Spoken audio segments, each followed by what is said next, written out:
If you gaze into the abyss long enough, you see the light, not the darkness. I'm betting my life on it. Bring it on.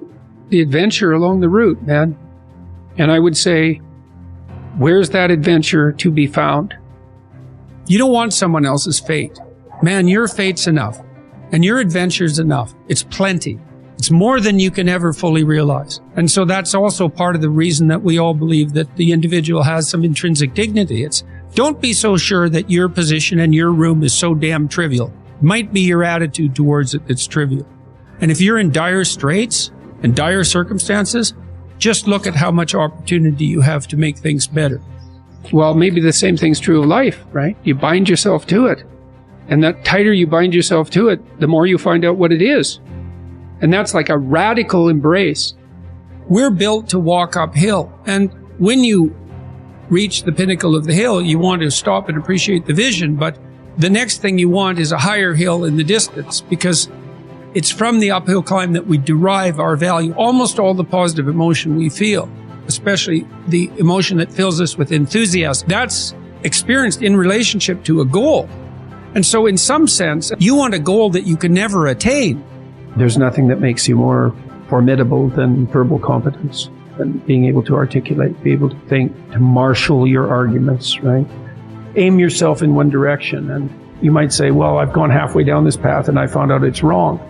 Well, how do you distinguish that from just giving up? Well, that's a really hard question, right? It's a moral hazard. But then the absolute is, yeah, but you have to play one of them. You have to learn to play one of them. You have to become an expert at least one of them. And then that's not a relative proposition. And I believe that's true. So you want to commit to something. And then when you commit to something, you require yourself to bring all of your disparate components moving in a single direction, united in a single direction. So it's a unifying act.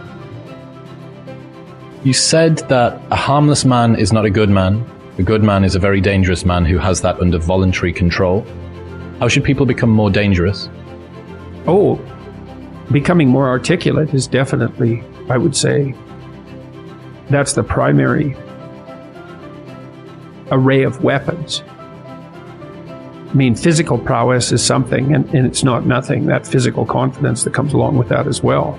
But the same thing replicated at the level of the ability to communicate and to think, that's a way broader field of battle and opportunity. In a world with seemingly infinite options, it can be challenging to decide on the best course of action for one's life. Peterson suggests that a useful approach is to focus on what bothers you or what you find most challenging. These discomforts or challenges can be an indication of where one should focus their time and energy. By leaning into what is difficult or uncomfortable, individuals can discover their strengths and find direction in their lives. Be honest with yourself about your interests, abilities, and limitations, and pursue the path that aligns most closely with your values and passions. There's a lot of things you could be bothered by. Like a million things, man. But some things grip you. They bug you, and they might make you resentful and bitter because they bug you so much. Like, they're your things, man. They've got you. So then I look for a question that I would like the answer to. I would really like the answer to it, so I don't assume I already have the answer, because I would actually really like to have the answer. So if I could get a better answer, great. And so that's the first thing, and that's like a prayer. It's like, okay, here's a mystery.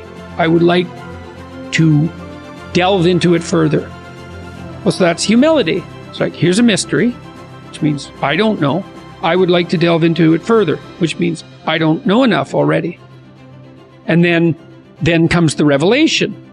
It's like, well, what's a revelation? Well, if you ask yourself a question, it's a real question. Do you get an answer or not? And the answer is, well, yeah, thoughts start to appear in your head.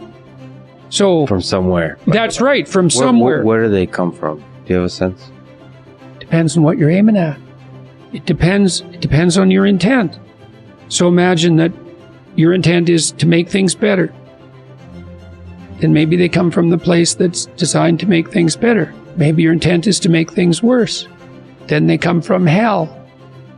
Jordan Peterson is adamant about the importance of setting goals in life and the need to embrace the difficulty that comes with pursuing them. Peterson emphasizes that while it's acceptable to change your direction in life, it's essential not to make it easier for yourself. Instead, he suggests that it's crucial to challenge yourself continually and strive for greater accomplishments. He highlights the importance of goal setting as a powerful tool for personal growth and development, and encourages people to embrace the challenges that come with pursuing their dreams. Because it's inappropriate to continue in a direction you now realize to be wrong, but it's also inappropriate to give up and use that rationalization as an excuse. And how do you distinguish? Especially seeing as we're not transparent to ourselves. Well, right, exactly. So that is genuinely a moral hazard.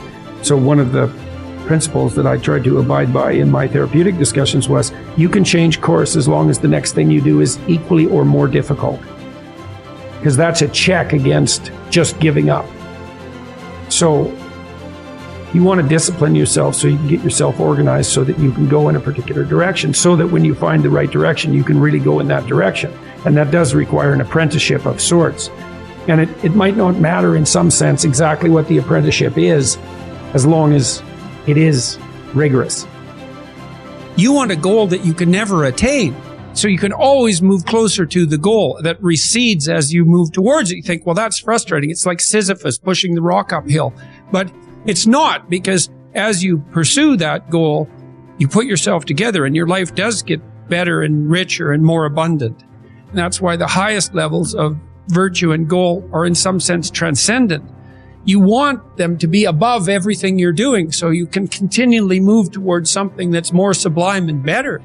That's what you are. You're here to live, not to sleep. And the problem with the vision of Mai Tais on the beach is that, well, first of all, that's a vision of drug-induced unconsciousness. Second, it's only going to work for about a week. Third, you're going to be a laughingstock in a month and depressed and aimless and goalless. You want a horizon of ever-expanding possibility. And so it does happen to people because they've staked their soul on the attainment of an instrumental goal.